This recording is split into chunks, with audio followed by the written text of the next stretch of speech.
Salut, alors on se retrouve pour la purge d'une fourche d'une PD06 de 87. Donc il va vous falloir une clé de 17, donc un embout 6 pans de 17, une clé de 12, une clé de 10 et une clé de 6, une clé Allen de 6. Et puis de l'huile, donc en 15W pour la fourche, donc 2 bidons de 1 litre. Donc pour plus de confort, vous allez dévisser le guidon, donc avec une clé de 12, vous dévissez les 4 vis là, comme ça, et puis vous faites pivoter le guidon vers le bas, comme ça vous êtes plus à l'aise. Avant de vouloir dévisser les capots de fourche, ce que vous allez faire, c'est que vous allez dévisser ce qui retient la fourche, donc ces deux vis là. Juste après, vous allez prendre votre clé de 17, vous allez le placer comme ça dessus, et après dévisser.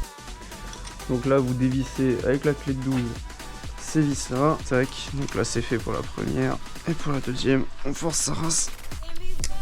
Donc maintenant vous prenez votre clé de 17, et là, non, ça vient tout seul, voilà. Ça se défisse facilement, tac. Surtout faire attention à pas pincer le joint qui entre, voilà, hop là, c'est fait. Donc avant de dévisser, ce que vous faites, vous mettez un carton, histoire de pas éclabousser la gentille, le pneu. Et vous positionnez un récipient histoire de réceptionner toute l'huile qui est dans le tube de fourche.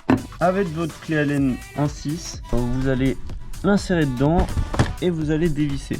Faites gaffe quand vous dévissez lentement parce que forcément il y a tout le liquide sinon qui va tomber.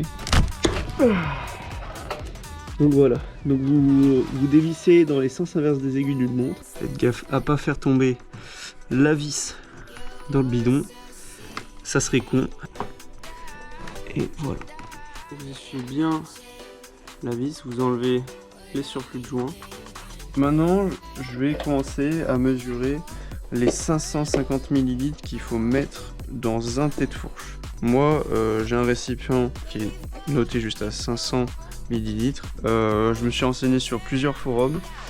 C'est celle-là qui est vraiment conseillée à chaque fois. Tac, on monte juste à 550. Et voilà, là on est à 550, c'est parfait. Ce que je vais faire, c'est que je vais enlever ça. Une fois que j'ai mis l'huile, du coup, on va lubrifier le joint. On n'oublie surtout pas la bague. Hop là, on va le positionner.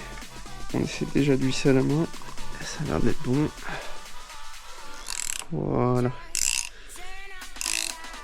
Le vissement pour le joint. On va éviter de l'abîmer. Et quand on sent que ça bloque, on serre un peu histoire de bloquer. Voilà. Bon. Et en bas, c'est pareil.